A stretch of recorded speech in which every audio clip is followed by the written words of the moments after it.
बिस्मिल्लाहिर्रहमानिर्रहीम, अस्सलाम वालेकुम, वेलकम टू माय चैनल दावत इस्लाम। मैं हूं आपका दोस्त शौकत अली ऑफिशियल। उम्मीद करता हूं कि आप सब लोग ईमान के आला दर्जे पे होंगे।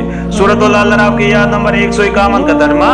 तब मूसा ने कहा, ऐ रब, मुझे और मेरे भाई को माफ कर और हमें अपनी रहमत में दाखिल फरमा, तू सबसे बढ़कर रहीम है। सूरतुल अराफ की आयत नंबर 152 का तर्जुमा। जवाब में इरशाद हुआ कि जिन लोगों ने बछड़े को महबूद बनाया वो जरूर अपने रब के गजब में गिरफ्तार होकर रहेंगे और दुनिया की जिंदगी में जलील होंगे। झूठ करने वालों को हम ऐसी ही सजा देते हैं। सूरतुल अराफ की आयत नंबर 153 का तर्जुमा। और जो लोग बुरे अमाल करें फिर तौबा कर लें और ईमान ले आए तो यकीनन उस तौबा और ईमान के बाद तेरा रब दरगुजर और रहम फरमाने वाला है। सूरतुल अराफ की आयत नंबर 154 का तर्जुमा। फिर जब मूसा का गुस्सा ठंडा हुआ तो उसने वो तख्तियां उठा दी जिनकी तहरीर में हिदायत और रहमत थी उन लोगों के लिए जो अपने रब से डरते हैं। सूरतुल अराफ की आयत नंबर 155 का तर्जुमा। और उसने अपनी कौम के 70 आदमियों को मुंतखब किया ताकि वो उसके साथ हमारे मुकर्रर किए हुए वक्त पर हाजिर हों। जब उन लोगों को एक सख्त ज़ल्ज़ले ने आ पकड़ा तो मूसा ने अर्ज किया, ऐ मेरे सरकार, आप चाहते तो पहले ही उनको और मुझे हलाक कर सकते थे।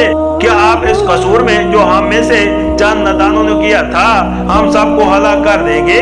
ये तो आपकी डाली हुई एक आजमाइश थी जिसके जरिए से आप जिसे चाहते हैं गुमराही में मुब्तला कर देते हैं और जिसे चाहते हैं हिदायत बख्श देते हैं। हमारे सरपरस्त तो आप ही हैं, बस हमें माफ कर दीजिए और हम पर रहम फरमाएं, आप सबसे बढ़कर माफ फरमाने वाले हैं। सूरतुल अराफ आयत नंबर 109। ये तलबी उस वक्त के लिए हुई थी कि कौम के 70 नुमाइंदा कोई सीना पर पेशी खुदाबंदी में हाजिर होकर कौम की तरफ से कोई साला परस्ती के जुर्म की माफी मांगे और असर 9 एताद का ऐत अस्तवार करें। बाइबल और तलमूद में इस बात का जिक्र नहीं है, अलबत्ता ये जिक्र है कि जो तख्तियां हजरत मूसा सामने फेंक कर तोड़ दी थी उनके बदले दूसरी तख्तियां अता करने के लिए आपको सीना पर बुलाया गया था।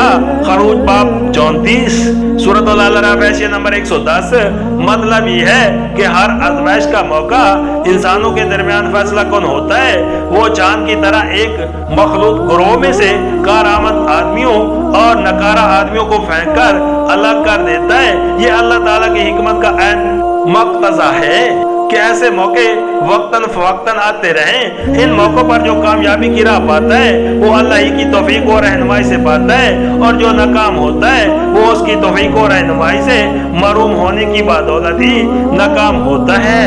अगरचे अल्लाह की तरफ से तौफीक और रहनुमाई मिलने और ना मिलने के लिए भी एक ज़ाब्ता है जो सरासर हिकमत और अदल पर मबनी है, लेकिन बहरहाल ये हकीकत अपनी जगह साबित है कि इंसान का आजमाइश के मौके पर कामयाबी की राह पाना या ना पाना अल्लाह की तौफीक और हिदायत पर मुनहसर है।